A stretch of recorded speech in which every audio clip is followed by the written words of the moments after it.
దేవరాజ్య విషయములు దీనమతిని వరుసగా నేర్చుకొను వారు వాటి వశము.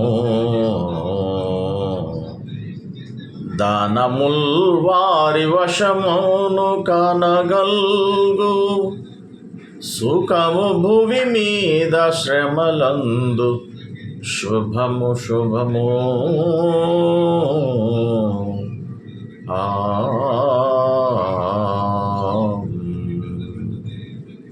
దేవరాజ్య విషయములు దీనమతిని వరుసగా నేర్చుకొను వారు వాటి వశము. దానముల్ వారి వశమును కానగల్గు సుఖము భువి మీద శ్రమలందు శుభము శుభము.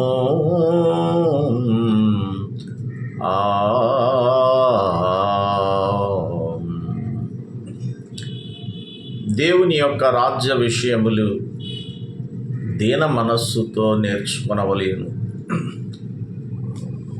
ప్రయాసపడి భారం మోసుకొనుచున్న సమస్త జనులారా, నా యొద్దకు రండి, నేను మీకు విశ్రాంతిని కలుగజేతును అని ప్రభువైన యేసుక్రీస్తు వారు తెలియజేసిన వారై ఉన్నారు. నా యొద్ద నేర్చుకొనుడి అని సెలవిచ్చిన వారై ఉన్నారు. కనుక దేవరాజ్య విషయములు దీనమతితో వరుసగా నేర్చుకుని వారు వాటి వశమైపోతారు.